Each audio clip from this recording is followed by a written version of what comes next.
As a preliminary matter, this is Aaron Van de Steen, the Chair of the Grafton Public Library Board of Trustees. Permit me to confirm that all members and persons anticipated on the agenda are present and can hear me. Members, when I call your name, please respond in the affirmative. Doug Bowman. Here. Marty Essner. Here. Karen Sabatelli. Here. Daniela Sharma. Here. Stephanie Texera. Present. And staff, when I call your name, please respond in the affirmative. Beth Galloway. Present. Great. I think we're still waiting on two more. So good evening. This meeting of the Grafton Public Library Board of Trustees is being conducted remotely, consistent with Governor Baker's executive order of March 12th, 2020, due to the current state of emergency in the Commonwealth due to the outbreak of the Corona-19 virus. In order to mitigate the transmission of the COVID-19 virus, we have been advised and directed by the Commonwealth to suspend public gatherings. And as such, the governor's order suspends the requirement of the open meeting law to have all meetings in a publicly accessible physical location. Further, all members of public bodies are allowed and encouraged to participate remotely. The order, which you can find posted on the town's website at www.grafton-ma.gov, allows public bodies to meet entirely remotely so long as reasonable public access is afforded so that the public can follow along with the deliberations of the meeting. Ensuring public access does not ensure public participation unless such participation is required by law. This meeting will not feature public comment. For this meeting, the Grafton Public Library Board of Trustees is convening via Zoom conference as posted on the town's website identifying how the public may join. Please note that this meeting is being recorded and that some attendees are participating by video conference. Accordingly, please be aware that other folks may be able to see you and that take care not to screen share your computer. Anything that you broadcast may be captured by the recording. All supporting materials that have been provided members of this body are available on the town's website unless otherwise noted. The public is encouraged to follow along using the agenda unless I note otherwise. We are now turning to the first item on the agenda. Before we do so, permit me to cover some ground rules for the effective and clear conduct of our business and to ensure accurate meeting minutes. I will introduce each speaker on the agenda. After they conclude their remarks, the chair will go down the line of members, inviting each by name to provide any comment, questions, or motions. Please hold until your name is called. Further, remember to mute your phone or computer when you're not speaking. Please remember to speak clearly and in a way that helps generate accurate minutes. For any response, please wait until the chair yields the floor to you and state your name before speaking. If members wish to engage in colloquy with other members, please do so through the chair. Taking care to identify yourself. Finally, each vote taken in this meeting will be conducted by roll call vote. Great. So the first item on the agenda is the review of minutes. So Beth, Patch sent out the minutes. Did you get enough responses for feedback? No, I didn't. I only sent it when you got it was my first sending. Beth approved it and you approved it, yep. But I haven't heard from anybody else and I really didn't expect to. Okay. If they could review it, if everybody could just review it in the next week. And I will also be sending out August minutes and then I will be caught up. So I'll be sending those next week. Please remember I have been ill. Okay. Well, we're glad you're well. I think we should postpone then accepting the minutes and voting on them until next meeting. Yes, I will seek some advice, see if everybody's read them by next week, though. Okay, thank you. This is the one that's addressed minutes from September? Yes. Okay, great, thanks. I need to send you August, but last month I gave you July and something else. Yep. Okay, thank you, Beth. So if anybody has any objections, please speak up. Otherwise, I'll move to the next item. Okay, review of the bills. Beth sent out some warrants for us to review. Yep. So I might have had a question or two. We also have an issue where when we scan it, if it gets too big, when I send it to the accounting office, it gets translated into a Google Drive document. And if you don't have a Gmail account, it can be really challenging to read it. But so Marty has been really helpful with some feedback, and we've been trying to make it a little bit more accessible. So do let me know if you're trying to open it and you're having trouble, or if you're having questions, and I can respond pretty quickly. Oh, that's what this invoice was for, and here's what budget that came from. So I'm looking for a motion to approve warrants since our last meeting, which is 14, I think through 18, 14, 15, 16, 17, and 18, because they get issued on Thursday, and then they get paid the following Friday. So it's been like 5 weeks since we met. Okay. Go ahead, Marty. You got to go off mute. I just have one question. I don't remember which warrant. I think it was number 18, but it had the Biblioteca bill for several $1,000s. Well, and then, yeah, do I have, oh, 5,000 involved? Yeah. You know what I'm talking- I don't think it was that much. So there's an annual Let me just finish my software licensing fee. Let me, all right, that was my question. You sent today something considerably much more money involving equipment for checkout, et cetera. I couldn't really understand it, but the two separate things. Are they not? What's in warrant 18 and what you're proposing Yeah. in your email? They're all loosely connected. So we've been on this multi-year phase project to implement RFID tagging for every item in the collection, so that knowing that when we had the new library, we would be doing an AMH, or an automated materials handler. So it's got two flaps, one outside the building and one inside, and a conveyor belt, and the flaps convene to the conveyor belts, and then the item, the RFID tag is read, and it drops into an appropriate bin. So it kind of checks in and pre-sorts all of the returns so that we don't have to have a staff member handling all of those. The other thing that the RFID tagging does is it creates like a kind of a, like when you leave the supermarket and you forget to pay for something and the alarm goes off. So it's an anti-theft device as well. So we've used capital money and trustee money in the past to buy the tags to tag all the items, to buy special barcode, like flatbed scanners to connect an item barcode with the RFID tag. So the invoice that you're asking about has the licensing for 2 of the scanners and that software to connect the tag to the item. And then we also implemented a self-check when we went to St. Andrews. We put in 2, one in children's. So, and again, the RFID tag lets you put a stack of materials on a flatbed computer scanner that's different from the one you use to connect the item to the RFID tag, but it lets you check out the items in a big stack as well. Okay. So what I'm doing is the invoice is for software for the 2 flatbed scanners and the 2 current self-checks. I am proposing some of this is going to be paid for through the construction project, but where we have a capital opportunity request from the town, and the AMH machine, which is $168,000, is not a grant reimbursable expense. I thought, well, if there is free cash, then we can actually reduce the debt exclusion taxpayer burden if we pay for some of this with money that's already being collected and appropriated and just needs to be distributed. So for the new library, we need to buy an AMH, which is actually already paid for through the grant. We need to add the gates for security so that when the RFID tag item leaves the library and it's not checked out, the alarm goes off. We need to add 2 more self-checks. And then I've also proposed a locker system that allows for self-check with no staff intervention. Like when the library is closed and the lobby is open, people could go pick up their books in a locker. I'm not expecting any or all of those requests to get funded, frankly. That's just, that's fine. It's a little more than I needed. I just wanted to make. Well, Yeah. I think it's important to be aware that these expensive things that are one-time purchases have an annual fee connected to them. Right, that's what I got. Still cheaper than a staff person with benefits. Right. So, and we probably jumped way ahead to capital request on the agenda. I'm happy to clarify it when we get to it. Good question to ask. Thank you. You're welcome. Okay, great. Any other discussion?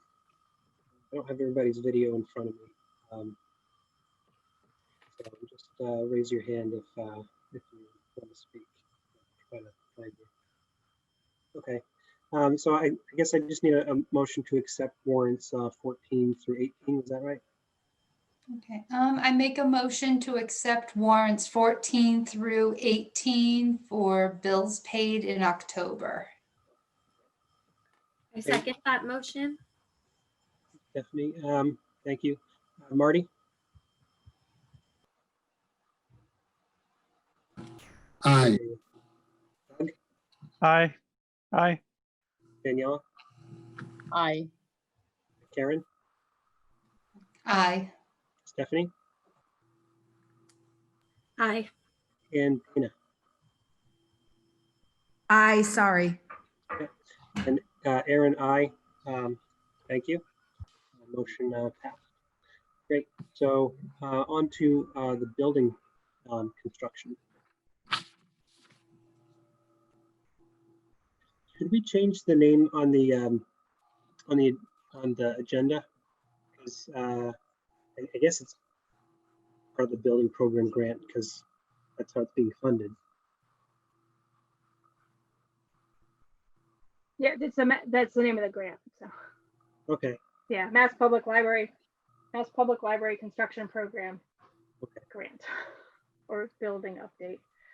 Okay. No worries. So there is an opportunity for people, if you would like to wear your mask and wear closed-toed shoes and a hard hat, which we'll provide, to do walkthroughs. We've generally been scheduling staff and trustee ones at 2:30 on Wednesday, but Andy says it's his favorite part of his job and he doesn't want to only do tours, but he has some flexibility if that time slot doesn't work.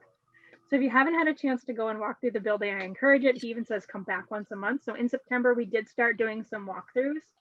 And I think when we started, there was a big gaping hole where the skylight was, and maybe not all the walls were up. And I went through last week, and my office is framed out. So the concrete is poured. All of the, I forget what they're called, garbins, I think. All of the parking lot is all like framed in, and there's a retention pond, and grass has been seeded. They've laid conduit for electrical and pipe for plumbing, and they put in the skylight this week, and I'm a little sad because it's opaque. So when it wasn't there and you walked into the new entrance and looked up where the stairwell and skylight would be, you could see perfectly framed the cupola for the historic building, and it was really amazing. But the point of the skylight is not to give us a nice view or even to call attention to the old building. It's to let light flood into that second floor because it is so big. And this is to get us lead points and reduce the amount of lighting that we have to have. And what I'm hearing is even on a cloudy day, it's just going to be beautifully, softly bright up on that level. So the progress has just been amazing. I try to drive by once a week just to kind of peek at things, but to actually get to go in the old entrance and walk through and go into the second floor and stand where my office is going to be and stand in the children's program space and to see the pipes coming up for the gas lines and water pipes is incredible. And it goes from it feels too big to, oh gosh, is this going to be enough space? Depending on what point of the construction you're at as you're walking through, which is kind of mind blowing. I just finished drafting today the September report, which is MBLC is always a little bit behind, because they know it takes time to get all the bills in and paid. So the September report, which I shared from Andy, I usually add my own details into that. So that's going to be due to MBLC November 2nd. The other thing that's been happening, July, August, we did have a gap in September, but we met again this past week. And again, last night, the Interiors Committee is kind of going gung-ho for finalizing decisions about carpeting and tile. And I think they have a really nice mix of neutral with some exciting and contemporary design for the carpet in the teen and children's space, and more muted in the adult space, and more classic rugs in the historic main reading room and in the new large print room, which will kind of mirror it. We actually this week started looking at potential furniture to sort of start to weed out, do we really want to go ultra modern? Probably not. Do we really want to go classic craftsman? Probably not. So we're really looking for things that are funkier maybe for the kids in teen space, and a little just more sleek, modern, clean, crisp lines for the adult space. We have notes and pictures and things that we can send out if people are interested. We are in the next planning to meet every week for interior subcommittee through the end of the year, and expecting to start getting samples of chairs that we can actually sit in, so we can make some decisions about what kind of seating we want in the auditorium versus the adult fiction area versus the large print room versus the teen space, the teen gaming room, and that kind of thing. One really smart suggestion I think that the architect team had was that if we get this folding table on wheels that folds down, they stack really well. But he said if you can use that same kind of table consistently throughout the space, maybe not like in the stacks where people will be sitting and reading, but kind of for the meeting spaces, then all of a sudden when you need an extra table, you need an extra chair, if you keep some of that consistent, you can easily move things around and just make it all the same color. And so sort of reduces some of the decision making too. And what we're waiting for now is for Tucker Interiors to get the feedback from the subcommittee, come up with a full furniture requisition and see how that works in our budget. We had allotted about $251,000 for all of the furniture for the building, which is not to include, we talk about FF&E, furniture, fixtures, and equipment, so that doesn't include like the new computers or projectors or that sort of thing, trash cans maybe, but it's really couches and tables and desks for staff and task chairs and auditorium stacking chairs and that sort of thing. That's where we're at. Let me know if you want a tour. Okay. Doug, I'll grab you. Just real quick, I would just add that it's been really nice, that committee, because we've also had some of the library staff join in to give their input on, the children's space or the teen space, that respective space. So, and then, a couple of our subcommittee members, Julie has a lot of experience from UMass, so she's used to conference rooms and all this furniture, so she's been really invaluable too. Great, thank you, Doug. Anyone else? Karen? Beth, do we need to like sign up for a Wednesday tour, or is it just show up? I will try to remember to include you in the email. Okay. Does anyone want to come? So I think I did last week when I was going, and then I didn't this week because I had so many staff. Interested. Yeah. About to say, if you have a week with an opening, I would love to see these updated. You can be next. The issue is we only have 5 hard hats. Right. So when I sent it to 8 staff and said who wants to go, and all of them said yes, I said, you know what, you guys are going to have to fight it out and decide who's going. Preferences for people who have never been, and then second time. So they were going to work it out. Yep. Yeah. I'm a second timer, so all right, thank you. Right. Sure. And is that just Wednesdays, correct? So he had asked me to keep it to 1 a week. Yeah. So I picked Wednesday afternoon at 2:30. Yeah. He tries to leave by 3:30 at the latest because he's there early during the day. But again, there's flexibility. So if I say, we really can you do a Thursday at 10, or can we do it right after on Tuesday morning, right after the construction committee meets?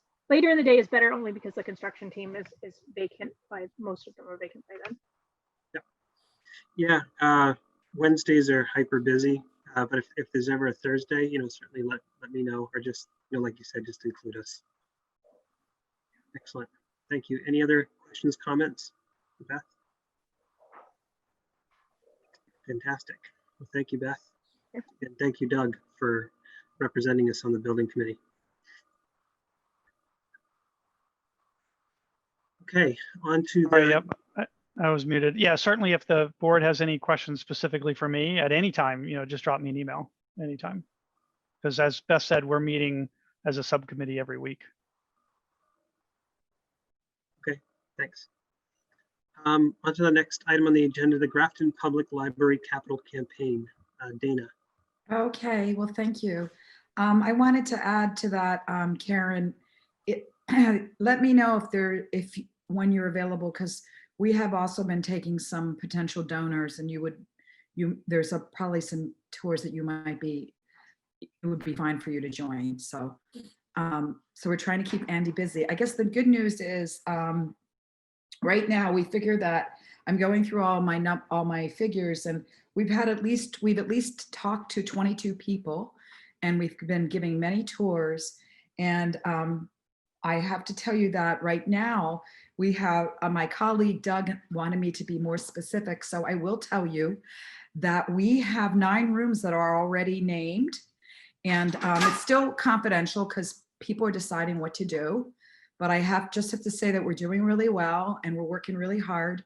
And it's like a group effort. And I just think that the time is right. And also the tool, we've had Zoom meetings. We've also had, we normally meet with people at least ahead of time.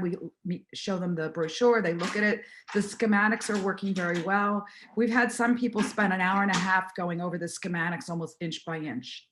And so I've learned a lot about the library and it's really exciting. So the thing that I've really found out is that, and I have my hats off to Beth, who's been working so hard on this, and to Doug and the building committee, is that the things are really well thought of where they are in the library.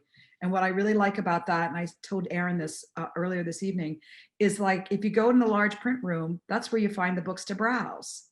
But hey, you want to read a periodical? We walk across the long hallway to the historic reading room, and you'll find it there. And there's also group study rooms, and there's going to be, it's just really very inviting, and it's very open, and we tried our best to do that. I know you did, and that was successful. And I've had people just say to me, how did this happen? It's so fantastic. And they're just thrilled with what they're seeing. I just have to say that. And Andy's done a superb job in the tours, and it's really great because when we go with him, we can ask him specific questions and he's able to answer them, which is nice. So I'm sorry, my dog's scratching to go out. What I was going to say that I think is really cool, and I also found out with the Grafton Townhouse, is the level of craftsmanship is very high. There's work that's being done. These men and women that are working are very careful with the building, particularly the older part of the building. And Andy has said they've done an extremely good job on, we had some couple issues with the brick of the older building, which we were able to fix as part of the project. And it's very well matched. And he said those same masons are going to be doing the front of the building, the side, you'll see it from the road. So it's really, I think that's just really nice to know. And we'll update you as much as we can. It's confidential, but we're doing well and we're rolling, and we're just, we're not stopping. And so we're excited, and it's coming to fruition. And I'm just so happy, and it's really great. And I've been working with Doug too, because there's some things we're working on different things, forms and stuff. And we're also flushing out some of the out of the scope projects, which is really cool, because we are getting people that want to contribute to out of the scope of the project. And so it's really nice because we're making the library, it's going to be really special. It's going to be unique. And we're going to make it, I think it will look stunning with all the landscape that we'll be doing.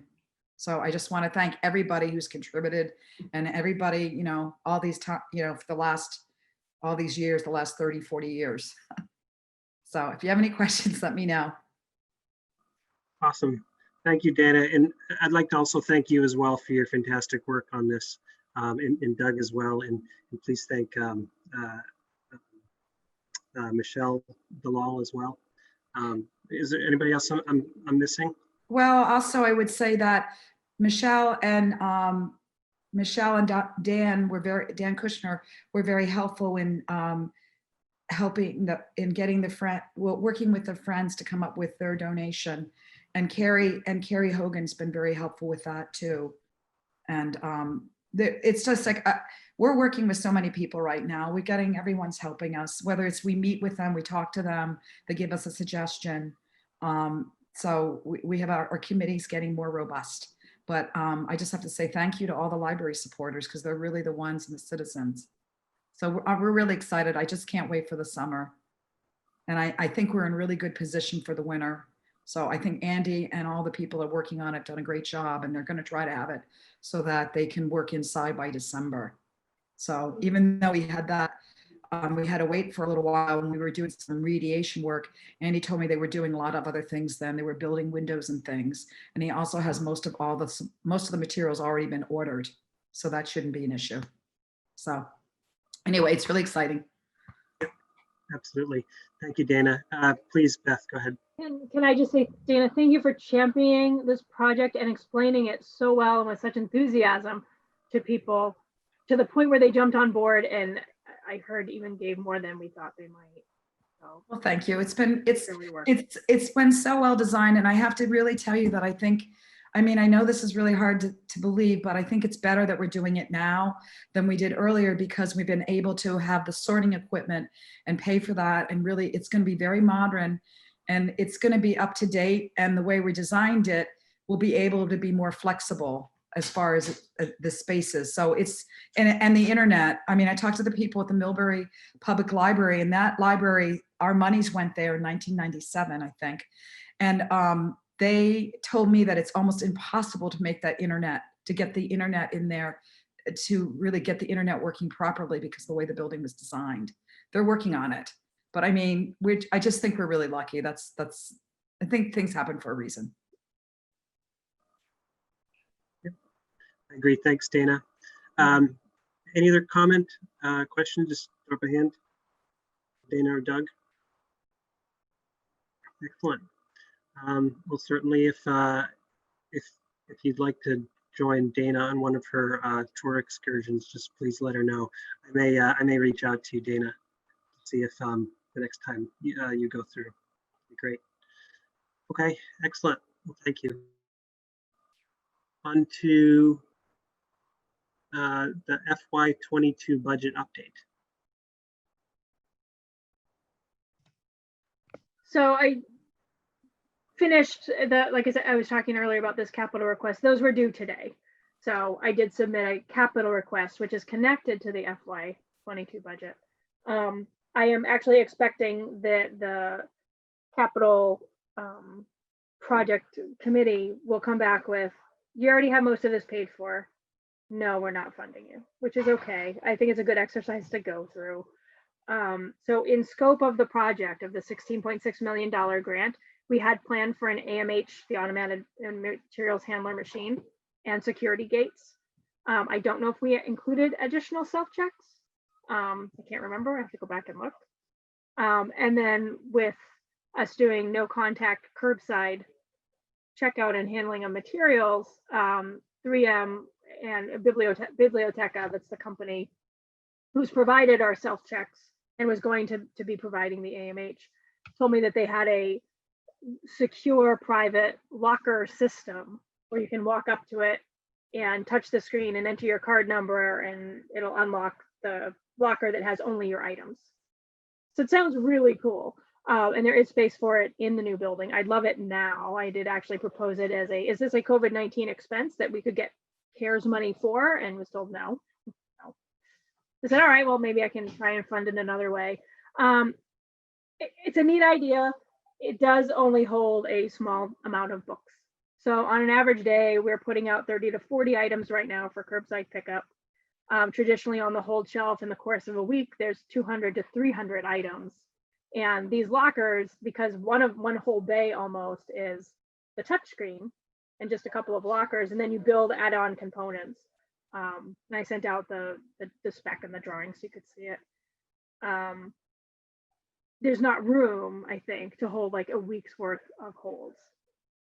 So it might not even be useful. We did have somebody in the planning stages when we were taking public comment say that they would love if they could walk into the library of the building like at 8 a.m. on their way to school or work, grab their items, self-check them out, and go with no staff intervention or interaction, just to take care of their needs and get their stuff and get out, because we're opening at 10 a.m.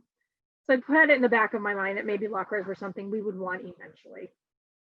Again, I don't know that we could have fit enough to meet the demand that we would have, but I think there is potential if we are successful in bringing on a custodian in our new building who would be there from 7 a.m. to 3 p.m. and then the next shift would be 3 to 9 or whatever, that there would be a person in the building in case something went wrong. We did design the library so that the lobby space could be open and block access to the rest of the building. So there is potential for installing some kind of a, let yourself in, you only have access to like the bathroom and the self-check. And you could grab your stuff and self-check and be on your way. So I'm proposing all of this as a part of a continuum of recognizing that I'm not going to get all the staff that I need to manage this 25,000 square foot library, which is almost quadruple the original library, right? So we're seeking ways to automate, so without compromising, the library service and the value that the staff do provide. And we've slowly been training our patrons to pick up your holds yourself and now check them out yourself. And in the new building, they're going to return everything themselves. So, we're moving toward these automations so that I don't have to have more bodies to handle the anticipated higher volume. And that's just the reasoning behind it.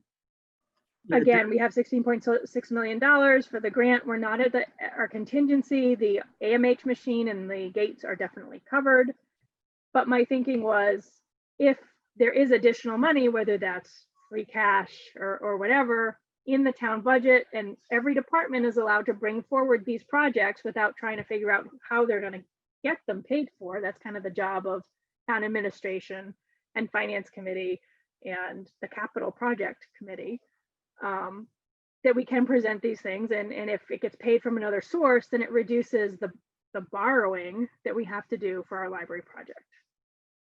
So, and again, there's lots of needs in towns. I don't expect them to say yes, but I submitted it as an exercise and CC'd you so that you would know and understand what I was asking for and why. It's really how are we going to manage if we really do have 300% increase in visitors and circulation and library cards and people coming in the door. The more we can automate, the better. So that's the reasoning. And again, I did say earlier too, we do have to remember that it's not a one-time purchase. These things come with a cost. They do charge for staff training. They kind of have an issue with, so it might be $200 or $400 for a webinar and how to manage the AMH and how to program the security gates and how to do the tagging. And then there's also an annual service contract. So if the materials handler breaks down, we call a tech and they troubleshoot over the phone or show up and help us to fix it. In spite of our training, there's always somebody on call to fix or to do software updates and to help in the scope of every given year. So those initial quotes include the first year, usually the first training and the first service contract, but then we have to remember to build that into the library expense budget because it then is no longer a capital expense the following year. So I've been working on that and I haven't started the expenditures budget. I will be working on that this week so that I can have a draft for folks to look at next week. It is due November 15th. The town administrator.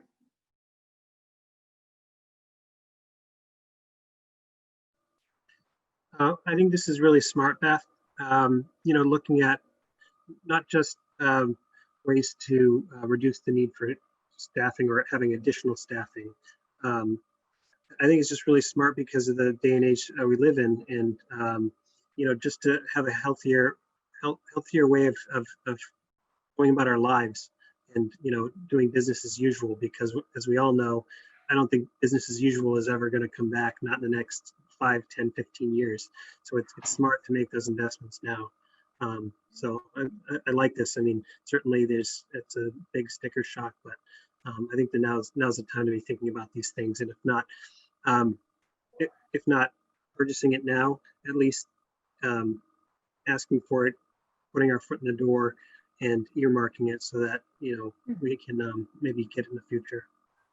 Yeah, the lockers are you can add on, so you could buy like 1 unit and 15 lockers, and then the next year buy another set of 10 lockers, and it all connects. The other thing with the capital, like I did ask for, I think it was like $252,000. Biblioteca will lease over time or do payments over time as well. So it could be a cost that's broken down. And it could be that we could also seek grants to help pay for it, or some of it could come from state aid.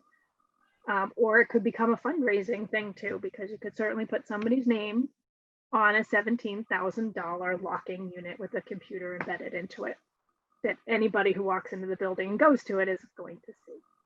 So, we can just call it Robbie the robot. Yeah. Are you having any issues with So I'm kind of thinking the other extreme. Any issues with the current shelving, that's outside the building with people taking things that No. they're not supposed to? I think we've had 1 or 2 bags go missing. Yeah. I One was or just two. curious. I mean, if Yeah. if you were to have something similar in the new building where it's, there's going to be video cameras, looking at the space, if someone could walk in, pick up their bag and walk out, if that's manageable without the need for some kind of locking lockers. Yeah. I mean, certainly the locking lockers are much more secure. Yeah, this is Dana. I think I would like to find out if you can provide us with more details. I wonder where all the lockers would go. I think we have to really be, I think that's why we're so successful, is that we're on the cutting edge and we're trying to do things as best we can, follow best practices. So I think it's a great idea. I'd like to hear more about it. And maybe there's a way to do it without lockers. I'm not sure. Yeah. There are other companies that offer similar equipment. We go with Biblioteca because we they were the low bidder for the original self-check and all the RFID tagging, and they're on the Mass Higher Education Consortium contract, which is similar to the state bid list. That means we get a really good discount and really good service and really good deals when we purchase directly from them, and it follows MGL Chapter 30B procurement law to just say, well, they're on the list, so I know I'm getting the best price and best service, and I can go right to them. And it's compatible with everything that we already have too, so that's a consideration. Okay, Stephanie? So I think that sounds neat and high tech. My concern would be how many things need to go missing for it to be worth $17,000. Where if someone wanted to kind of make that donation like a named donation, I think that would be different, but that would be my hesitation to get on board with it. Is I'm not sure how long it would take ultimately for the cost to really weigh in a benefit for the library instead of using that money somewhere else. Great, Daniela?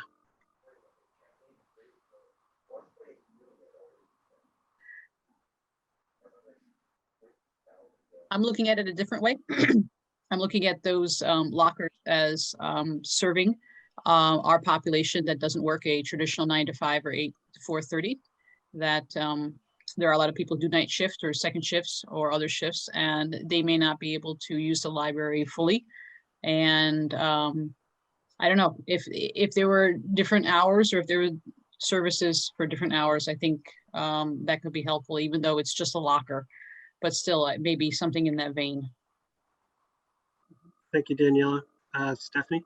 Sorry, if I can just respond. I should have been more clear that I was sort of bouncing off the idea that Doug just shared, that if we have cameras and we're doing the bags and it's successful, that would still be an option. So if we are getting rid of that as an option, then yes, the lockers would provide that service.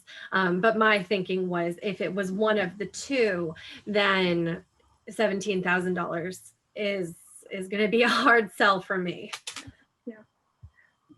The only thing, can I just add something to what Daniela said? I think we really have to be cognizant that not everybody can get to the library when we're open. And I have a son who keeps on telling me, why isn't it open on Friday night? And I think we all need a break. But we're hoping someday to have the library open on Sunday and maybe businesses to support that. But I would like us to be able to do everything to get people to use the library. So if it helps them use the library, I think that's good. So, and some people do work early in the morning and it would be great for them to run in and get their things. So at first when I heard about it, I was like, but the more I think about it, I think it might be great. And I don't know why we couldn't do it in such a way that we don't need those lockers. I mean, I think, that's my thought.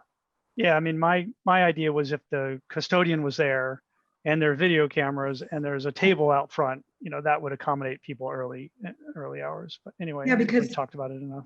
Yeah. Okay. I did want to advocate for the privacy angle.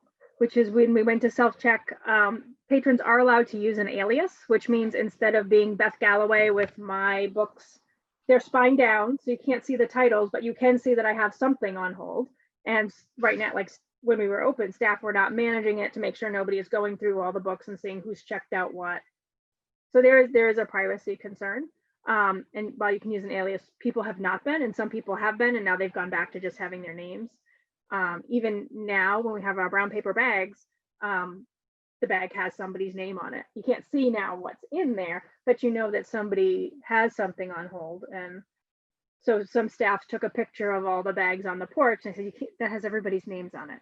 Like, you need to fix the picture, turn the bags around, blank them out, whatever, but we can't like be putting on Facebook, so-and-so is checking out books or materials from the library, because it's nobody's business. So it does give that extra level, because when you go to the locker, it's like at the ATM, you're standing there, only you see your card number and your account and the pin for the locker, and the right one opens, or you put in the code to open the right one just for you. You don't see what anybody else has. They don't see what you have. So I would like to say something as well. Yeah.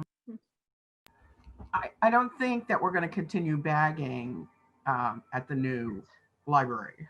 And it's very time exhaustive. It is, it's wonderful to serve the patrons, to talk to the patrons, but it is excruciatingly huge project. And that's solely what we do all day is bag. And also, if we really need a custodian, but I don't believe if a custodian is there at 7 or 8, he is not going to be available, he or she, to do anything for any patron, and including, I think the custodian would complain, and justifiably so. Yeah. I appreciate all of your input very much. Thank you. So you don't need a vote or anything at this point. It was just to bring to our attention as a possible option. Yeah, I mean, I get, I would say that if everybody felt strongly that no, it's already covered and I should not have gone ahead and done it, then you can vote for me to rescind it, and then I would pull it back and say to Chris, never mind, we're good. But is this out of the what was the all? Yeah, Grafton has a capital budget and they try and plan 5 years out. So every year department heads are invited to submit things that are capital requests, and there's all kinds of rules around it. It has to be more than $20,000. It has to be something that lasts for a certain number of years. It tends to be furniture, equipment, and that sort of thing, and not costs that are going to be recurring year after year. Mhm. So they might give us an initial bump. yep. Might Yeah. give a bump, and then we have to look how else we're going to deal with it. Yes. Yeah. Yeah. Or they might say, no, this should be paid for out of the construction project, and that should be like the self-checks, put that in your library equipment budget for FY22. And this self-check locker thing, well, we don't know if it's a good idea or not, but if you guys really want it, you can fundraise for it or use state aid money or write a grant. Mhm. So, which, like I said, that's kind of what I'm expecting. I just Mhm. saw the opportunity, figured I'll go through the exercise. We have a new town planner who's in charge of this. We have a new temporary assistant, temporary town administrator who's helping to manage it. So it's just good to go through the motion so that I know what to do when I really have to do it, at the very least. Okay. Yeah. Karen, please. Yeah, just quickly, I think it's a great exercise. I think it's a great idea. It's something you're seeing more and more with large online retailers, shippers and things like that, where you can have stuff, delivered and get it out of a locker. And Yeah. I agree with, just making it more accessible and easier to use for people. It's a big price tag, but I think in the end, at the end for the people, it's worth it. And you had mentioned, you can't keep a week's worth there. So maybe the lockers just turn into, okay, if you cannot get here during regular hours, you can request a locker. Yeah. And that would require staff intervention. Right. I will say the thing that Beth was talking about that's so time consuming with the bags is we have to schedule, because we don't have a spot where we can just leave things where they're not going to get damaged. Mhm. like by weather. Like forget about people taking things. People in Grafton are great. They're not stealing things from each other. Mhm. They're just great. They have a Yeah, really low but theft rate. I'm just thinking like if we can only start off with 15, maybe just have those by request until we get more. But thanks for looking into it and bringing this to our attention that it's even available. So Definitely. Okay, I'd like to make a motion to move on. Any second? Second. Okay, all in favor? Aaron, aye. Doug, Aye. Aaron, I Stephanie, Aye. Daniela, Aye. Marty, Aye. and Dana. Aye. Excellent. Hello. Can I just say as your clerk, I don't think we need to motion to move. I don't think so either. I'm not recording it. Robert's Rules of Order. Okay, thank you. It was fun though. I did want to move on with discussion because we're at about 8 o'clock and I think there's a lot more to go through here, but that's a very interesting topic. So thank you for submitting that. And I think it certainly, fits the criteria for that sort of program with the town. Can you remind me again who said they were interested in helping look at the library expense piece of the FY22 budget? It was Doug and Karen, maybe, and Stephanie. Yeah. Okay. So I'm going to be sending it to you guys. Great. Okay. Thanks. Okay. IT update. IT is responsive. They're awesome. Awesome. Okay. Any needs for technology or anything of the sort? Anything breaking down that is killing your productivity? We really need these lockers. Do you want me to tell you about the lockers? That's great. Actually, so one of the things that we started talking about as a staff, because all it's so time consuming to have to call patrons and bag everything and put it out and bring it in, is if we could go to turning on the email notification that the material is available. People could come in, set hours, pick up their items and walk out again. But that maybe falls under COVID-19 discussion. I don't actually need anything to make it happen. But that's weighing heavily on my mind. It's really hard to keep up with everything. Okay. Yeah, let's talk about that under the COVID-19 update. We're good. All right, on to Friends update in membership. I think I read in the minutes, Dana, I think you were going to reach out to the Friends and try to get an idea of when we could join their meetings. Yes, I'm sorry. I did reach out to them. I don't think they've met yet. So I did reach out. I did talk to emails and texts. Okay, thank you.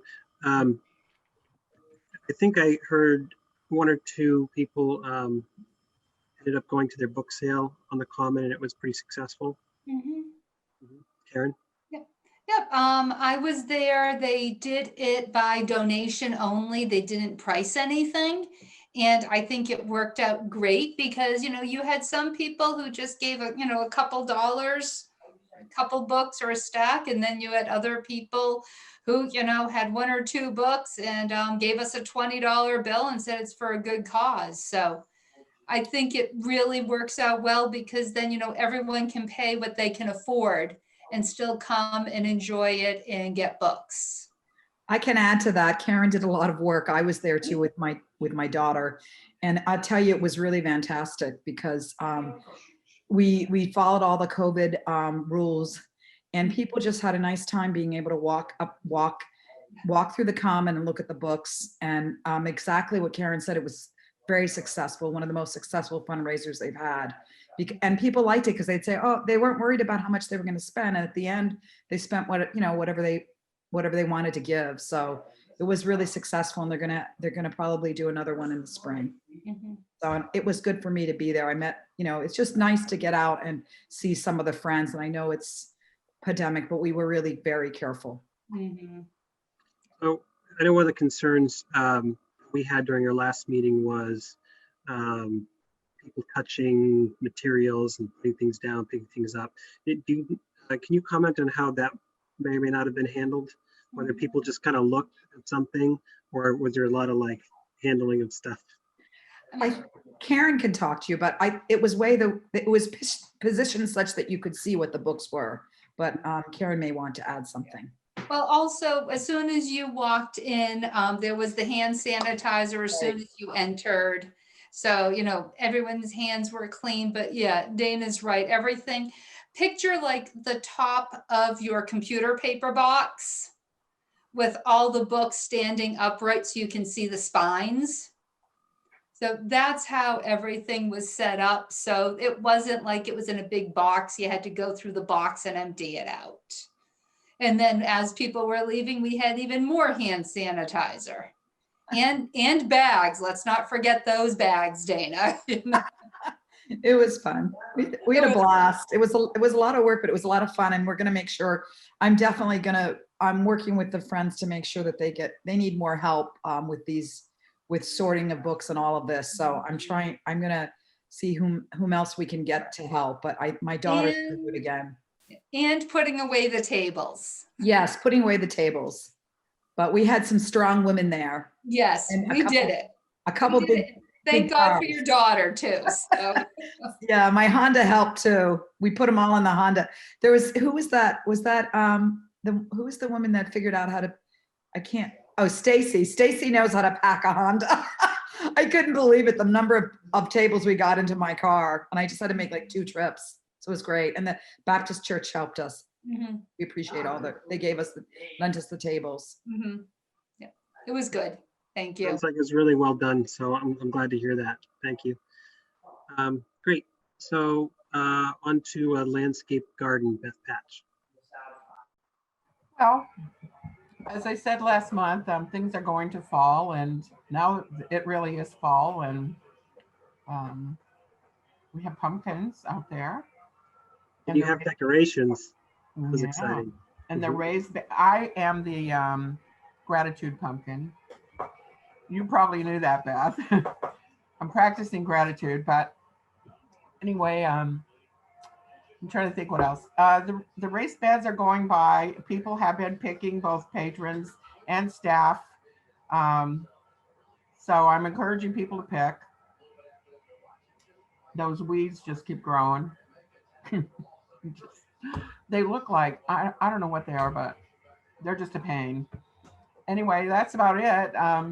I don't think we'll be planting a raised bed next year until maybe the library, the new, our expansion. But other than that, things are well.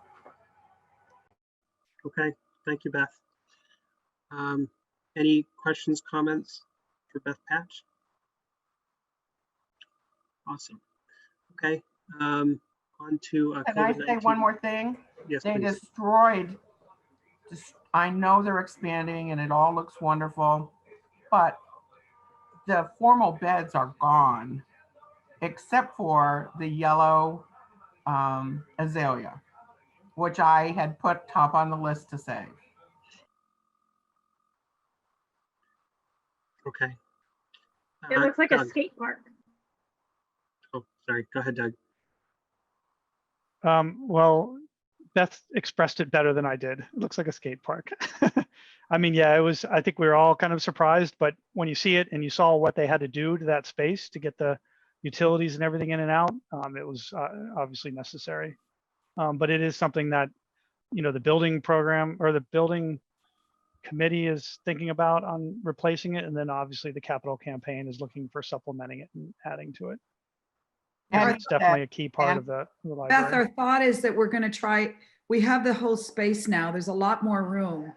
We're going to have a big area along Upton Street that is going to be available with grass. We could put grass, I guess it'll be seated, but we could also maybe make stone walls that folks could just rest on as they wait for their parents to come pick them up. But we think this is really actually, we're going to try to make a cohesive plan for the whole building as far as landscaping goes. And I think in the end, it will be quite lovely. We're going to work really hard on that. And I can discuss that with you in more detail. Well, I think I'm invited to the committee that's working on that. Yes. And also Andy did tell me, do not go into the front. He told me when I toured, do not go into the front. You will be shocked. Yeah. It's going to be better. It's just, I know, I'm sorry, but it's going to, I think in the end, you'll be very pleased. I know you will be.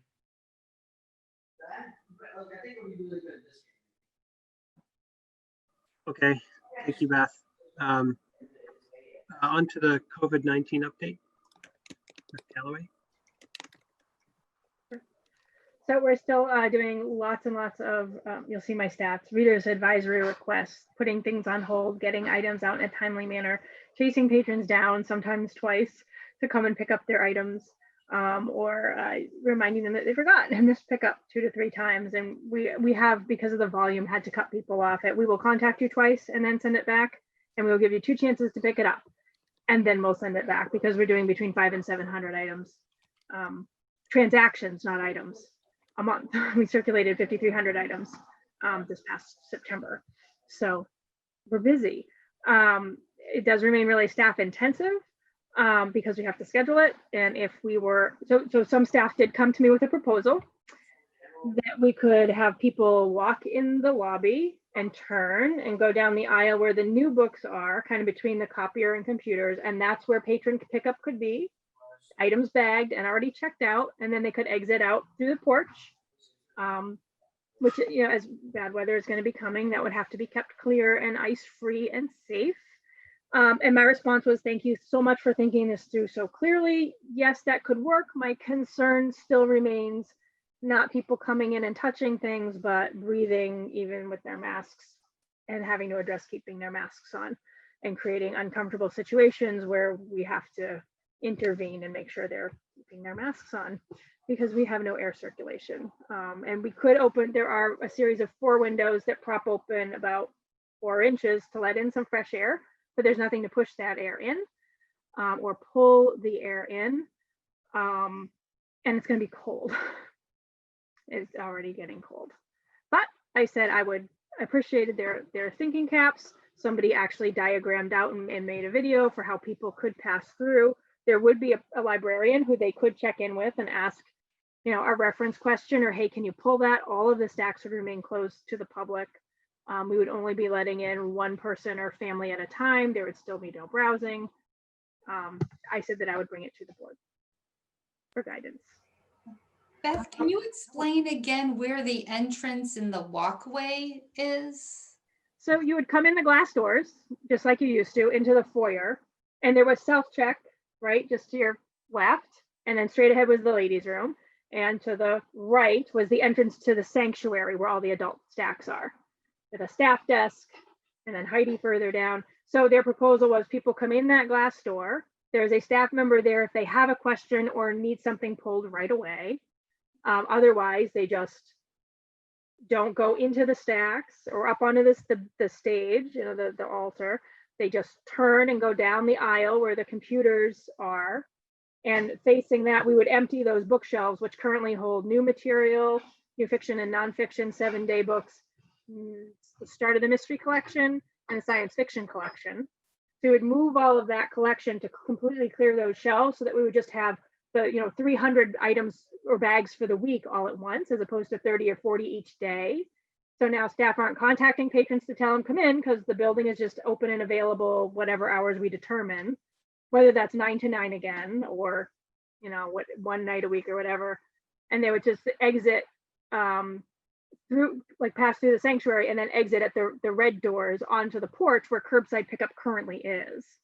So they would come into the building to get their materials, exit that no entry door, and step whichever way they want straight down the path, or turn right and walk down the 2 steps to get their materials. We would, of course, make an exception for anybody who couldn't handle steps. We would either put items out at the bench, which is like street level, you pull up and you hop out and there's no stairs, or we would place it right in the lobby, and that would mean they'd have to come in and exit the same door to avoid the stairs. All right, yeah, that makes more sense. Because yeah, I just saw an article yesterday that, you know, a lot of the things that are being put into place are not actually ADA compliant. Yes. But yeah, yeah. it seems like you have thought of a way around. Oh, yeah. So our solution is anytime we check out an item or call a person, like it tells me that they're a senior citizen on their card. Yeah. So those are the people I tend, but we try to just be in the practice of asking everybody.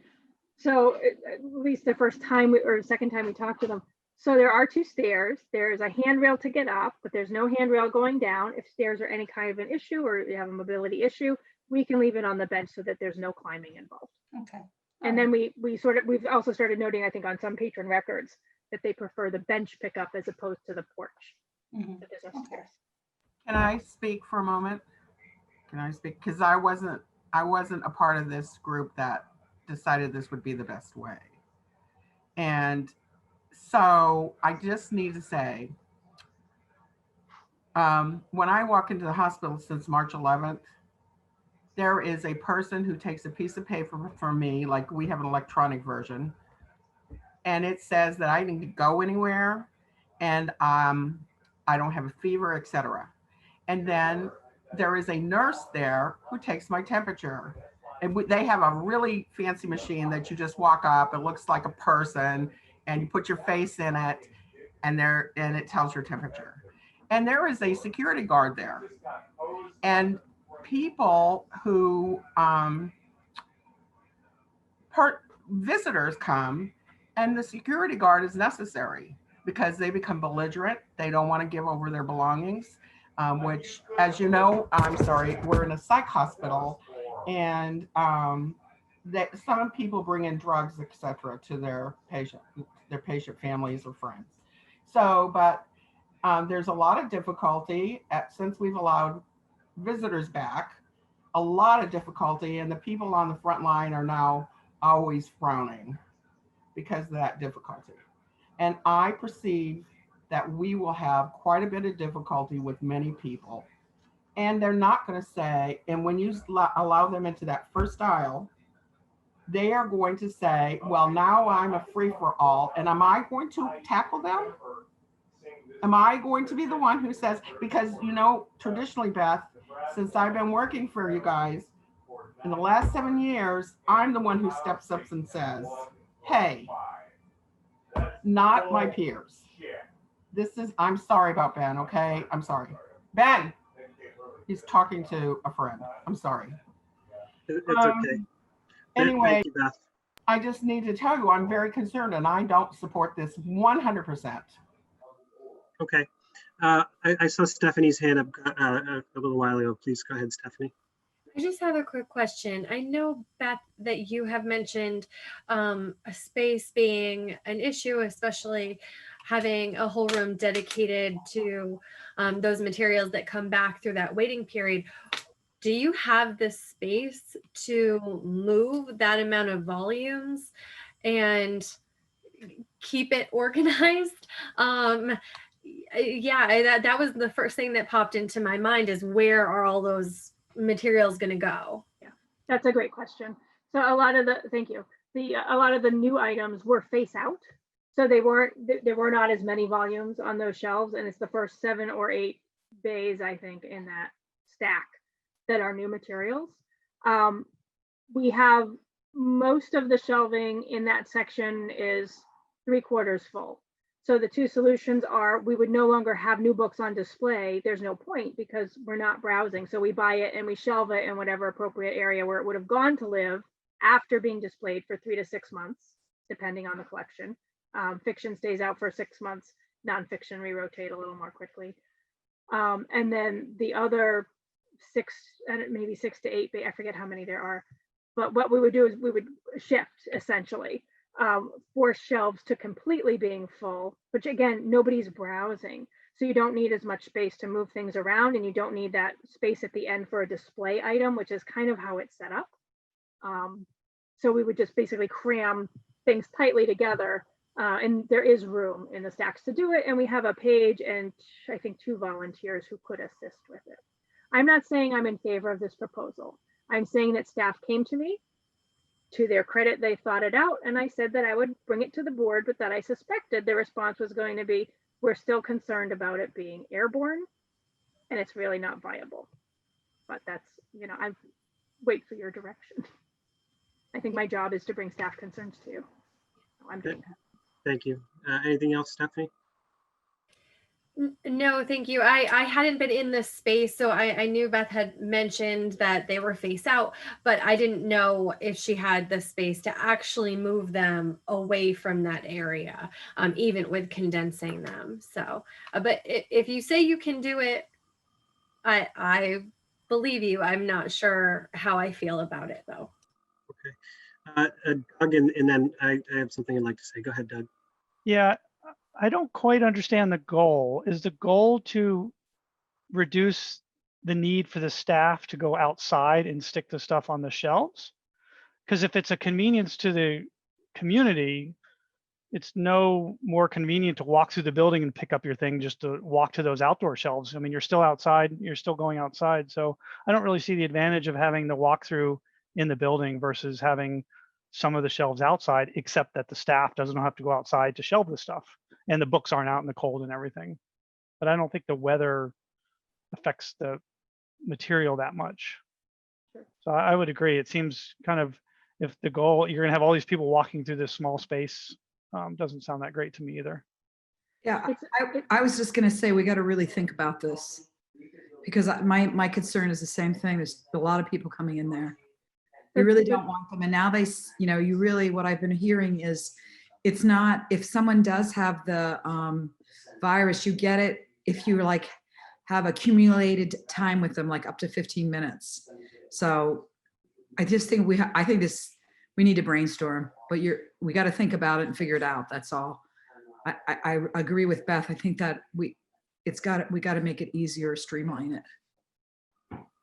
Okay. Thank you, Dana. I agree with you about the brainstorming piece because I do like that they're trying to think of ways to improve the process, because I think the process, well, it's functional, it's not great. Beth Patch even said so earlier.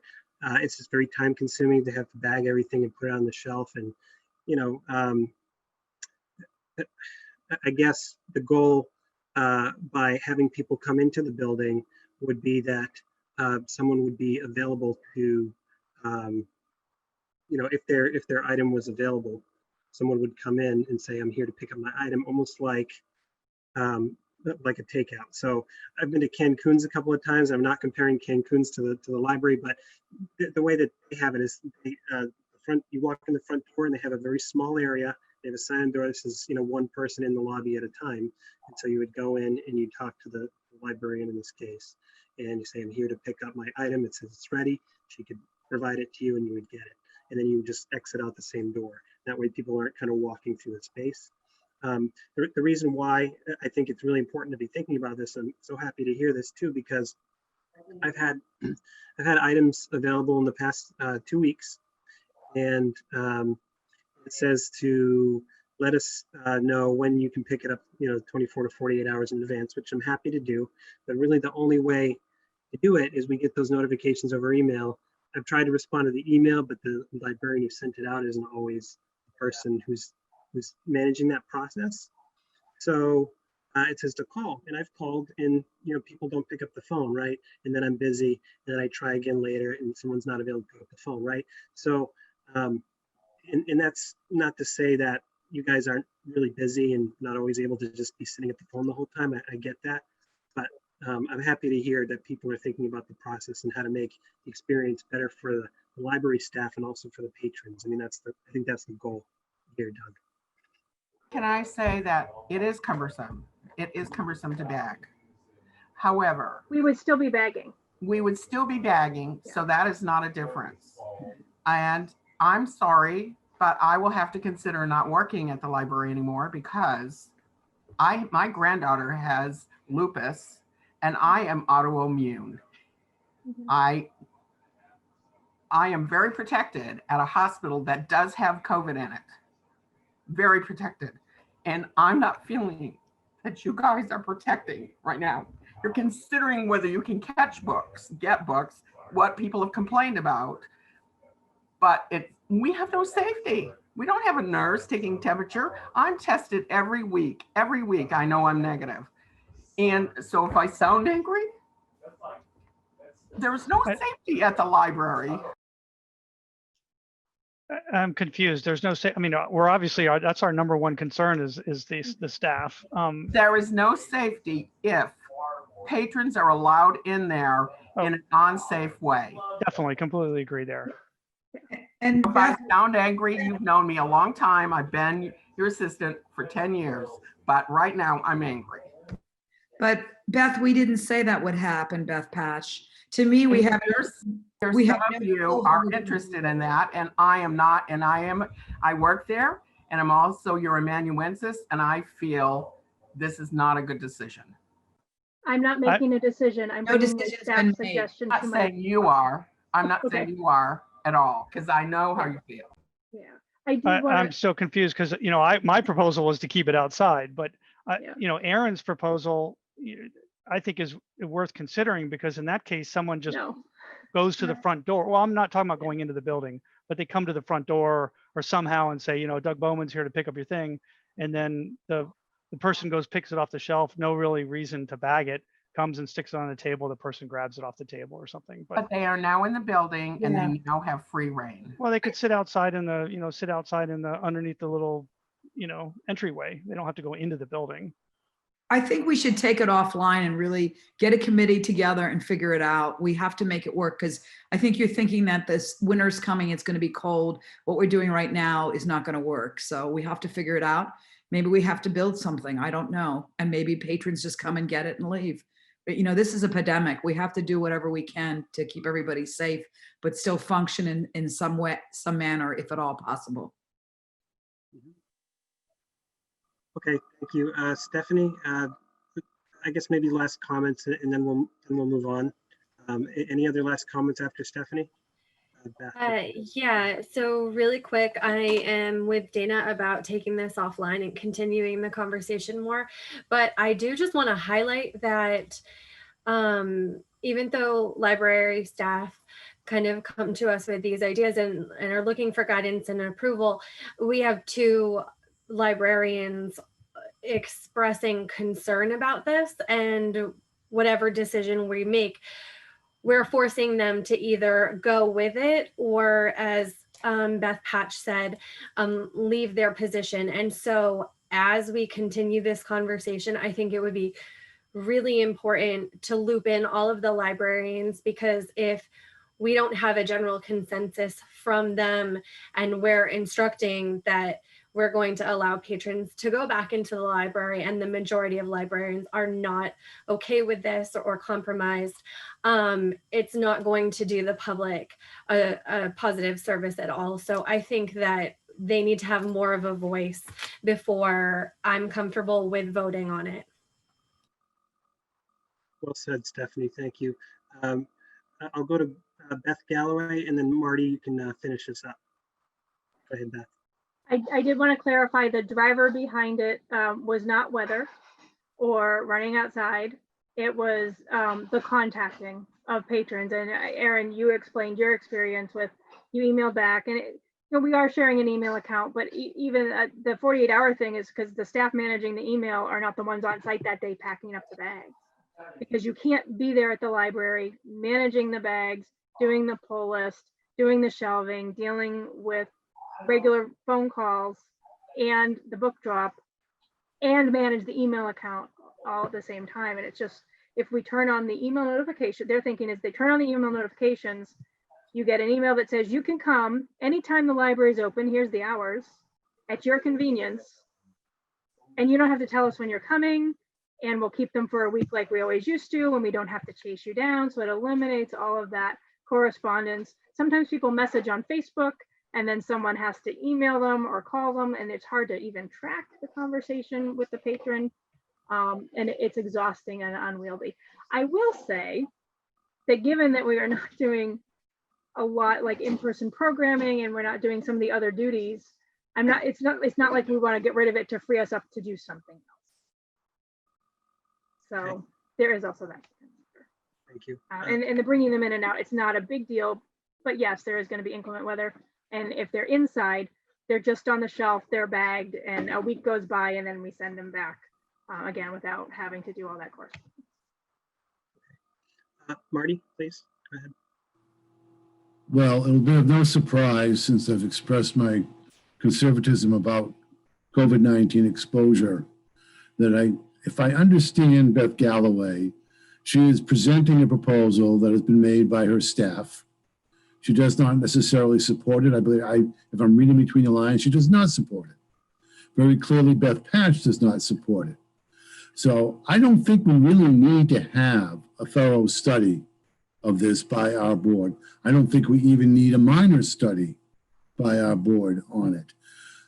COVID cases are going up rapidly in Massachusetts. I don't have a count for Grafton. We are getting into the cold weather, which everybody who listens to scientists says is going to be potentially worse. And I think, unfortunately, the convenience that we want to offer to our patrons has to be compromised by our efforts to protect ourselves, our staff, and frankly, them. And I would ask that we just, by consent, I don't think we even need to vote on it. Beth Galloway can go back to the staff and say she presented it to the board, and the board decided it was not a good time to do this. Thank you, Marty. So what I would like to say, I think I heard a subcommittee, but what I think would be best, because I don't think it really serves the library if we form a subcommittee on how we think, it should operate. I think Stephanie said it very well. I would like to, encourage your staff to keep thinking of new ways to serve the patrons in a more, I guess, less taxing way for the librarians as well. And like you said, the shared email account, I think, is a great idea, so that patrons can actually respond, hey, and respond with a time when they can come to pick it up, and have that email correspondence. I think that might be helpful if we can get that working a little bit better. But certainly, I think these proposals need to come from the library's staff and be supported by Beth Galloway as well. I didn't know if it was an issue because of the inclement weather that's coming up. Okay. And whether or not we need some kind of solution. That's what I was thinking. Yeah, but we are also thinking that if we could take those bookshelves and put them on wheels and just have them, kind of like a permanent hold shelf, and just wheel out the carts and have them on the curve so there's no steps. But then we have to, keeping all those spaces clear, whether it's the porch or just right out front. I mean, we couldn't do that when there wasn't a pandemic. I anticipate lots of, I know you wanted to pick up your books today, but you just can't get to them. So there's no pickup. All pickups are canceled. Yeah. We'll add a day to the pickup time. About plasticking the porch. Yeah, that's a thought. Yeah. But then someone still has to de-ice and shovel the porch and the path up and down. Is that the town? That's the town. Okay. It's an old song. All right. I'd like to move on to the next item, and I won't Did ask. Marty make a motion? I won't make a motion, and I won't ask people to vote Did on it. Marty make a motion to? No, I don't think so. Yeah, he did. Marty made a motion to make a decision about whether you're going to have a subcommittee, or whether this is a problem that Beth needs to work out and let you know. Point of personal preference, Mr. Chairman. I made no such motion. The word motion was never mentioned. It was my suggestion, in fact, that we drop the matter without the need for a vote and without the need for a subcommittee. I appreciate your concern, Beth, but I didn't say that. Okay, well, I will step back on that, but I think you didn't say the word motion. I beg to differ, but respectful minds can differ respectfully. Okay, thank you, Marty. Thank you. Retracting his statement if he made the statement. So on to new business. I have the staff appreciation event. So just for our new members, what the trustees like to do around, I want to say it's September timeframe. So we're a little bit late. And I won't make any excuses, but generally what we like to do is one of the trustees will host all the library staff to come over, and we'll have some light appetizers and just a way to get to know everybody, socialize and mingle, and just to thank them for all the fantastic work that they do. So I sent out an email just to remind everybody that, you know, it's something that we want to think about, but to do in a safe way. And Beth proposed, well, Beth mentioned that items have to be individually wrapped, so that we can't, you know, drop off like one of those, you know, edible, you know, bouquets or something, as much as we'd like to. So Beth emailed me a couple of options. I think in order to do this properly, generally we ask for $20 from each trustee member, and then to bring like a bottle of wine and some cookies or dessert. So I think what I'd like to do is, rather than have the trustees give $20, to give $30, and that way we can get, because I started looking at some of the prices of the things that Beth had sent over, and you know, we'd like to give them more than one thing, maybe just you know, a few individually wrapped items. But you know, I want to individually address each staff member as well, because I think Beth, we mentioned maybe about 20 people, right? Yeah, so 20 items, you know, for $30 from seven members gives us about $200, $210 to work with, and I think that would be fine. And I'd be happy to take that on, and if somebody'd like to help me with that, I would appreciate it. But what I would do is myself and another person would collaborate on what we think would be nice. You know, Beth mentioned maybe some hand sanitizers, some chocolates, a neat little badge,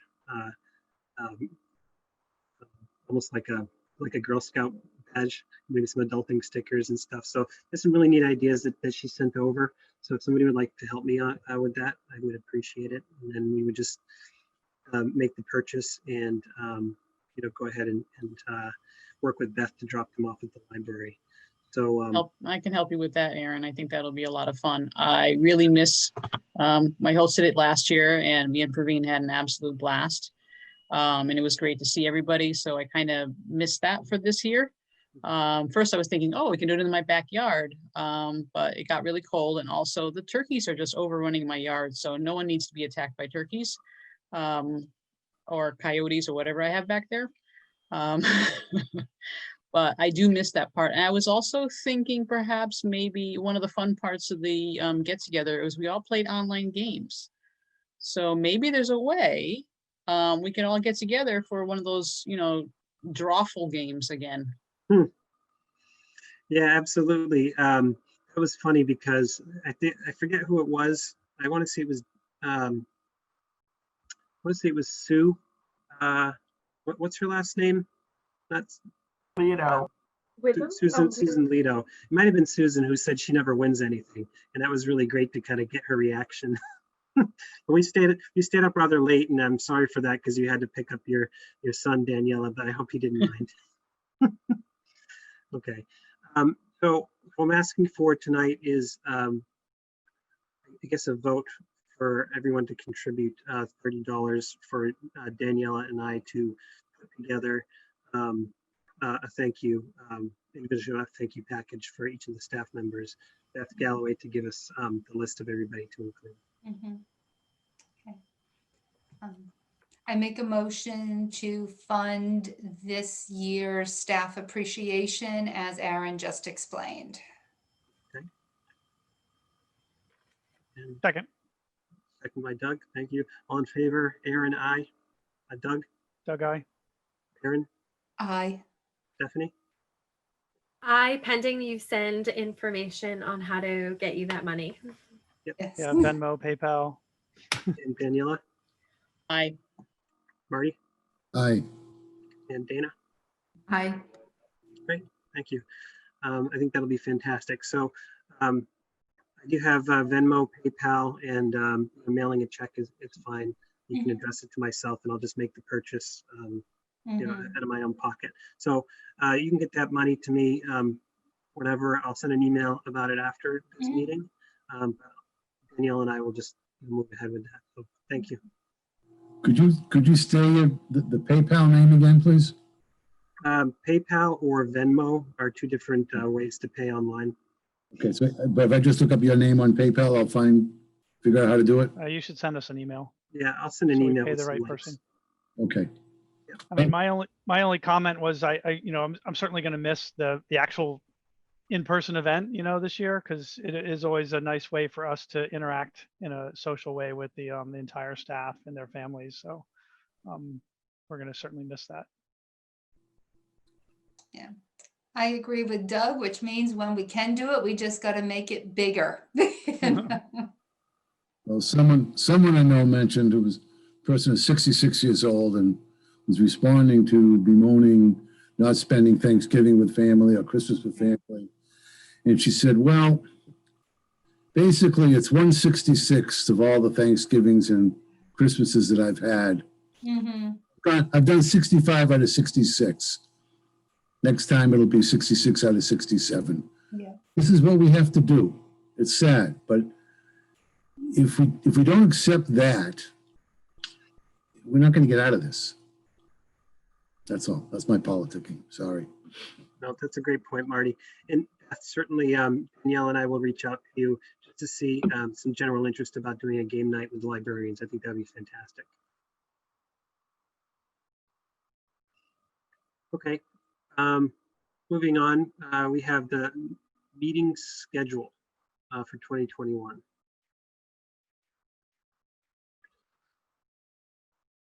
So I think this list looks pretty good. I didn't go over it with a fine-tooth comb, but I think Karen, maybe you had a suggestion about some meetings towards the end of the year.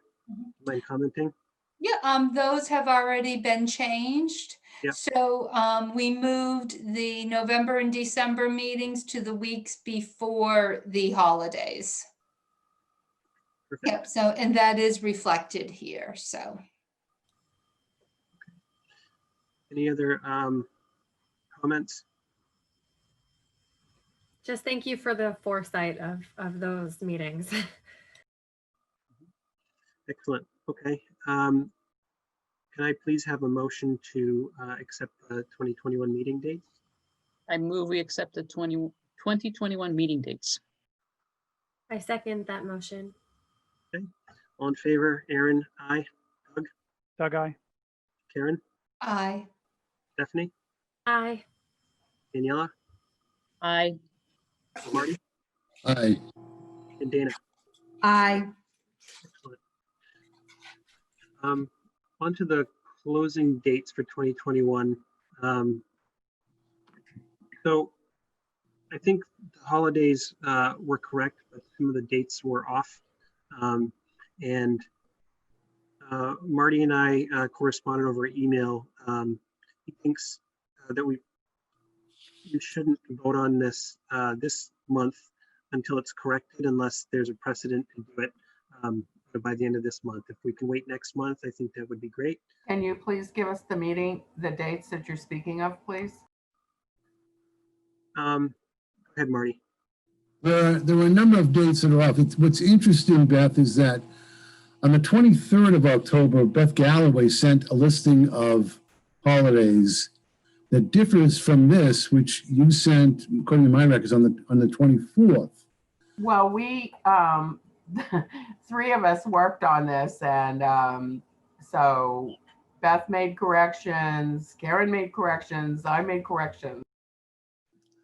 Well, with all due respect, it's not right. I mean, the Martin Luther King Day is the 18th of January, not the 20th. I'll just list them if you want. President's Day is the 15th of February.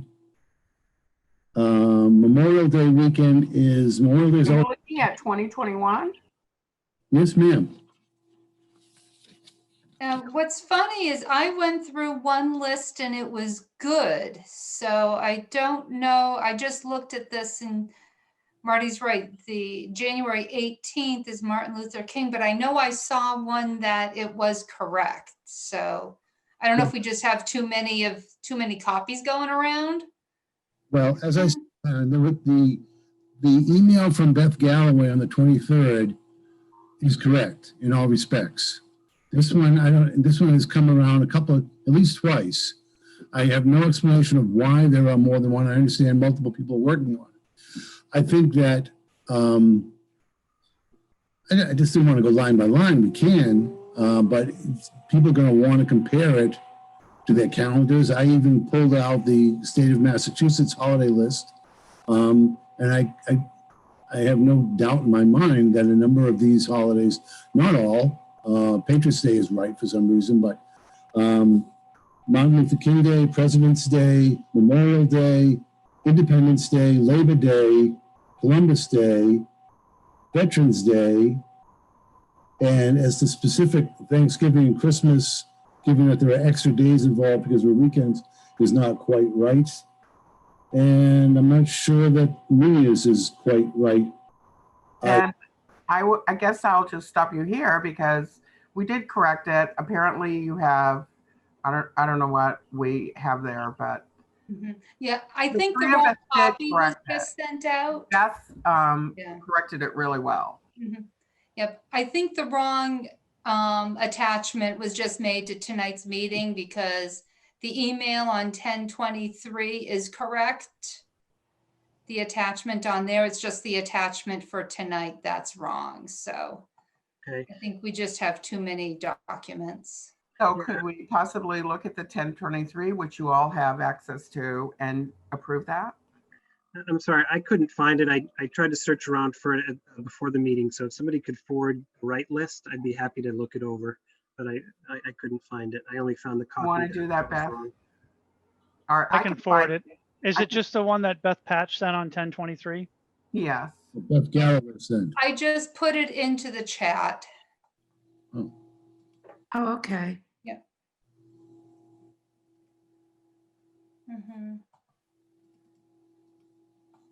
Yeah, I mean, I honestly did not look at the actual dates. I just looked at the days themselves. And this looks very typical, but we certainly need to get the dates right.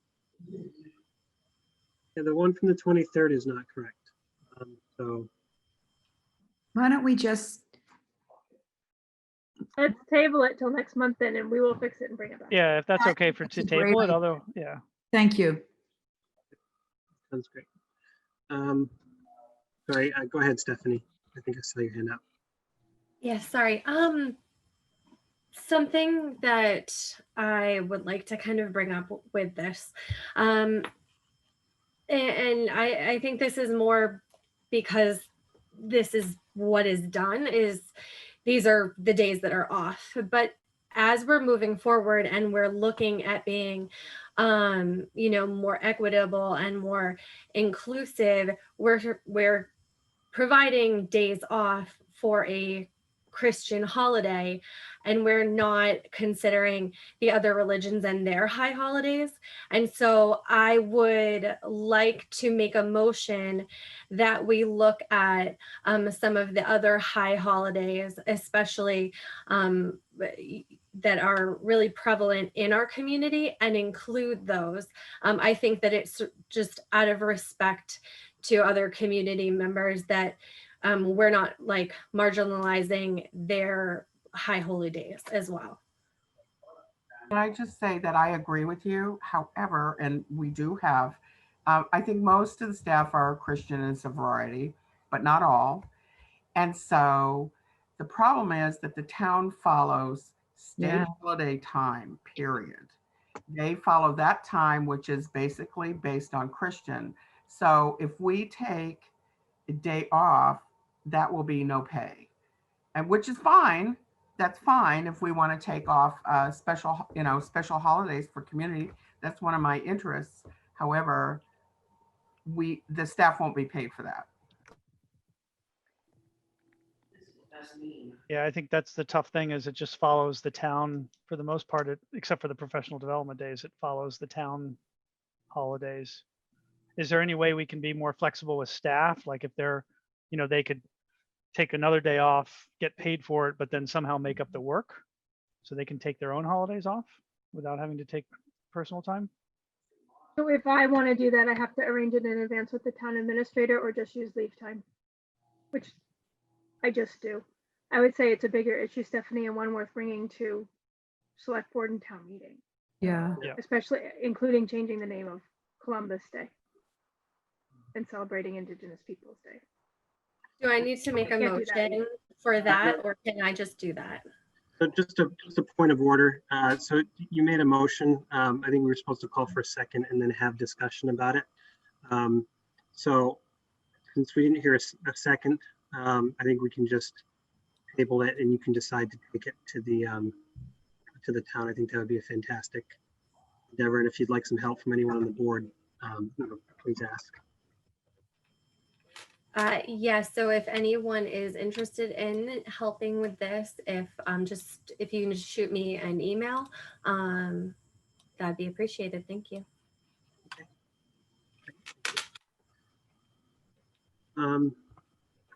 I lost my agenda. What do we have next? Closing dates. Oh no, that was it. Town Administrator Search Committee update. Karen, please. Okay, so we've had 2 meetings so far. One was essentially to organize, and the second was to review the survey that was sent out. The survey was, I want to say close to 190 something people responded to the survey, and the search firm that is helping us said that is the most response they have ever gotten from any of their searches that they've done. So I think going with the online Google form worked out very well with that.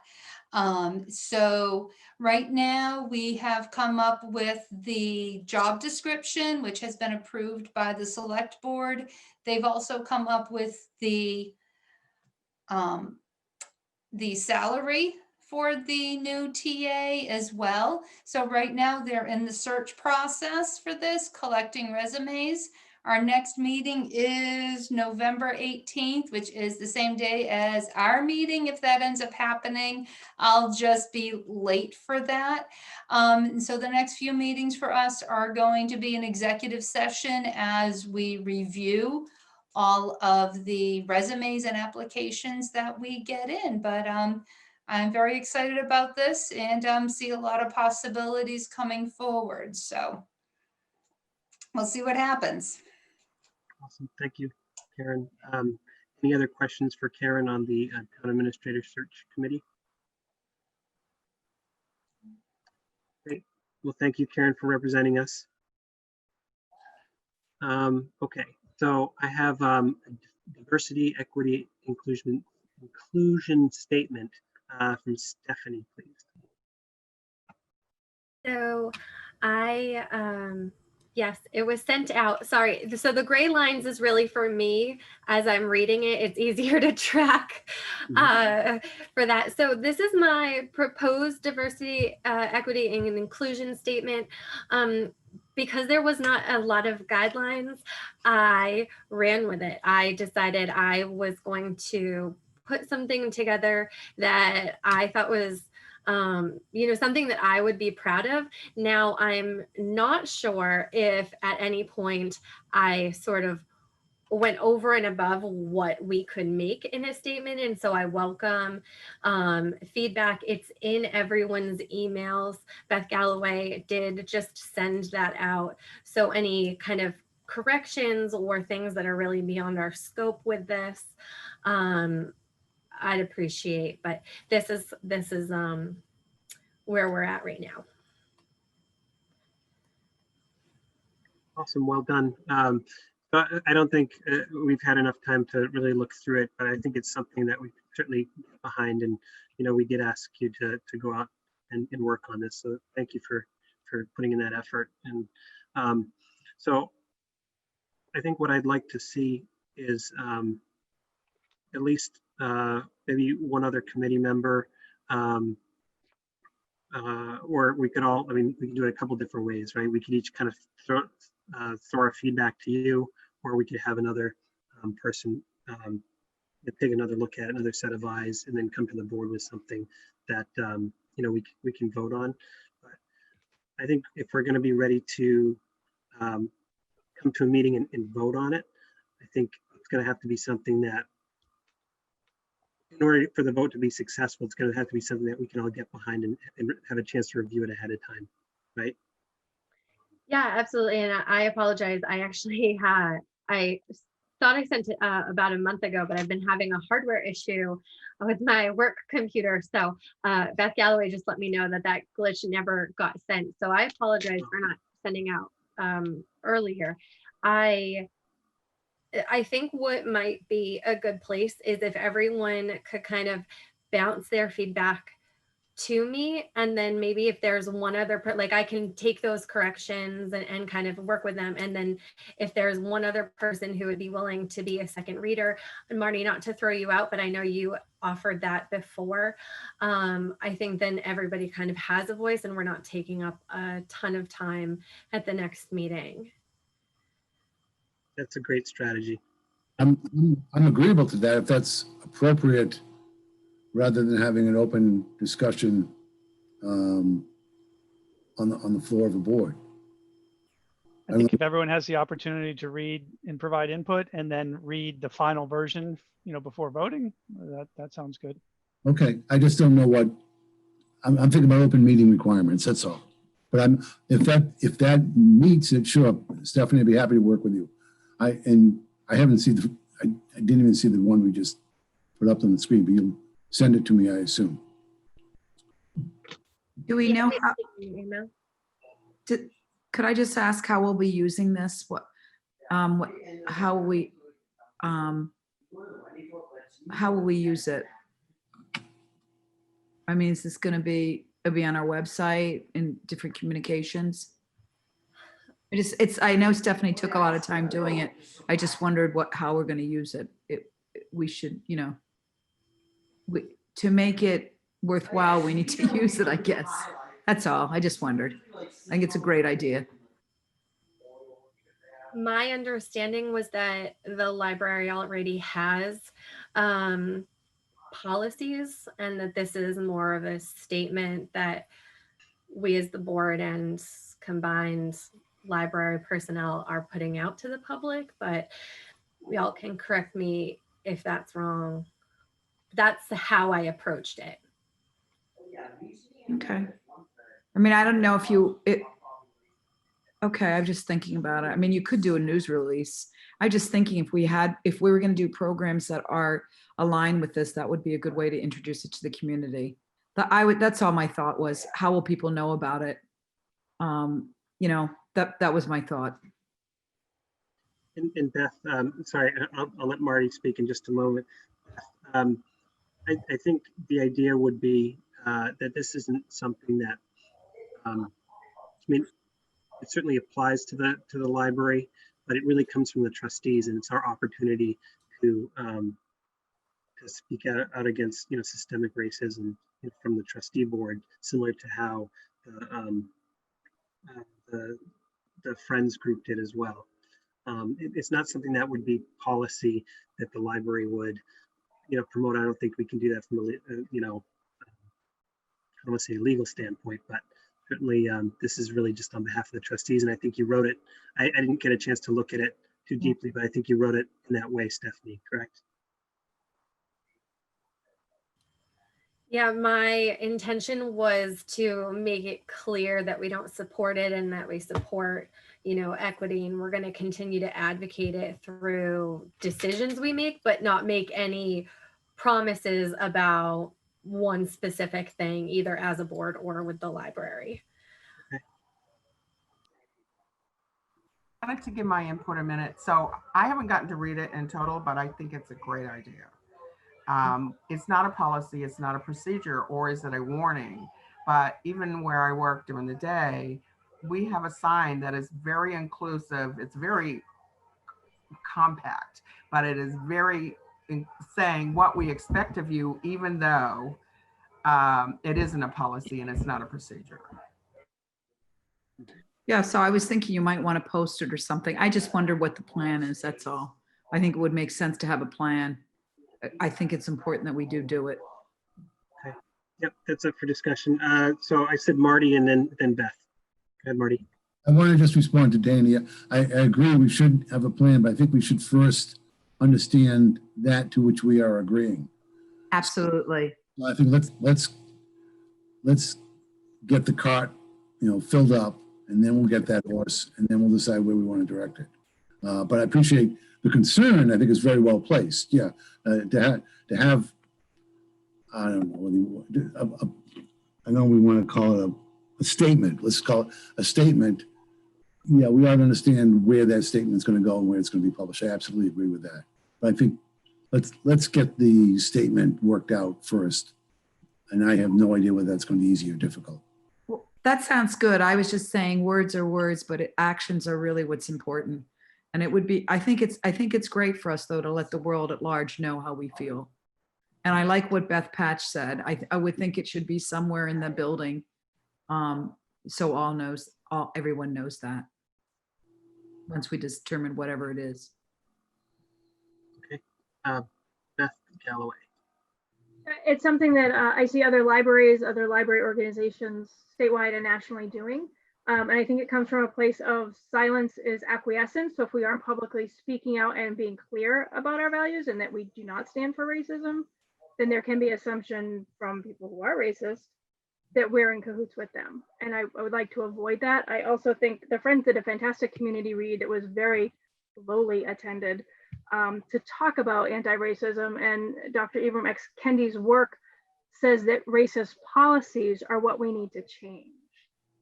I would say that none of our library policies are racist, but of course, I'm sure that they are. So part of my asking for this board to consider a diversity, equity, and inclusive statement was to give us like kind of a foundation for as we go back and continue to always be working to update policies, to be looking at them with the lens. And you may not be aware of this, but the fine-free library policy that we're working on and even pushing that through, that's something that helps marginalized populations and is a step in the direction of being an anti-racist library, an anti-racist community. And where our community has no such statement yet, I think we are well positioned to put out that, these are our values and make sure that our community understands it.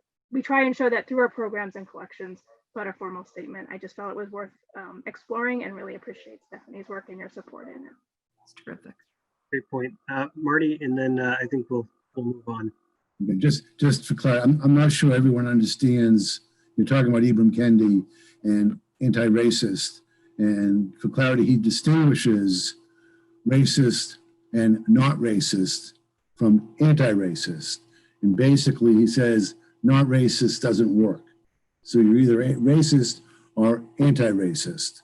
And that's important. And the secondary part of it is if you want to accomplish anti-racism, you have to get the power to make policies. So vis-a-vis that, we, the Board of Trustees, at least have the power to make policies for the library Board of Trustees. Now I'm done. Great point. Well said. Okay, thank you. And Stephanie, thank you for your work on that. Again, if somebody would like to, actually, we're going to so we decided to send our comments to Stephanie, and then Stephanie will work with Marty as a way just to have a second set of eyes on the language and the wording, correct? Okay, excellent. Could I get copied on the comments? That way, Stephanie and I will have the same information at the same time. Sure. Yep, we'll send our comments to Stephanie and Marty. Great. So we are on FY21 capital request review. I already talked about it a whole bunch. We can move on. Excellent. Talked about it under budget. Yeah, that's right. Is there a walkabout report, Beth Patch?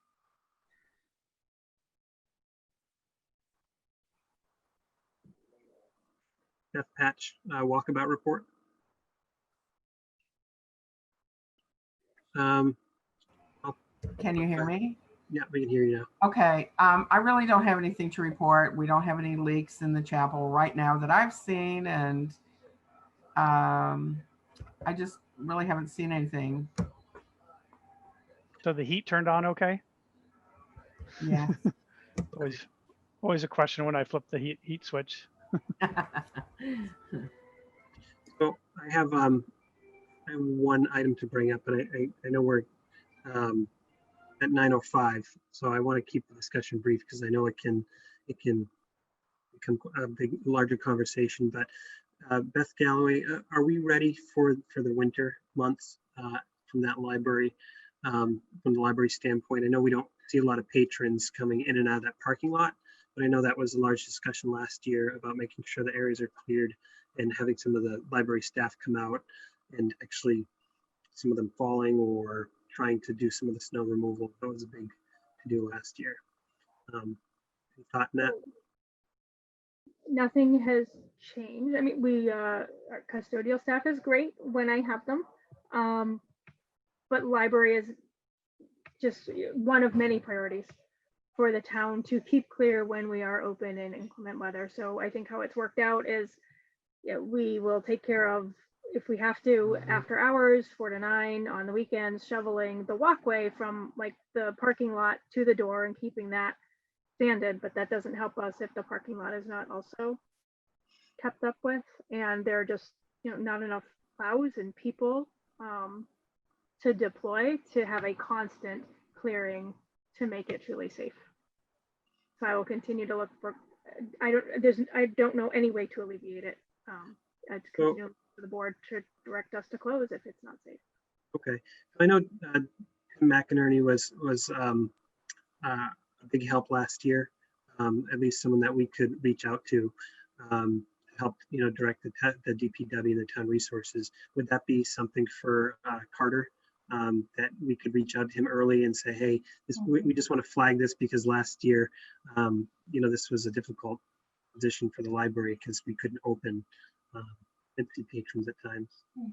I think you can text him all you want. I think you can Kevin, who's head of DPW, he's awesome. I have his cell phone number. But he's up for 48 hours straight plowing himself. Okay. And we are just one in the rotation, and they can't keep up with it. Well, with the library not being open in the evening, is that going to make it easier because you're closing at what, 4 o'clock right now? Staff are usually there till 5, but yeah. But yeah. Okay, right. So you'll reach out to us if you need any support from the board, but certainly you think that we should reach out to Carter and flag this? He has a lot on his plate. You're welcome to. I think he has a lot. All right, thank you. Right. Any other questions, comments, walkabout? Okay. So find free library. Last meeting, we put a statement together in lieu of having an actual policy about not collecting fines. Beth, can you give us an update on how that's working out for patrons and the staff? No one's complaining. Yeah. I mean, it's easy and to just wipe them and people are delighted. We haven't done any formal press release around it. We're just, people call and say, my card, and we'll just take care of it. Don't worry about it. If you're able to make a donation to the food bank or the capital campaign or gift account, great.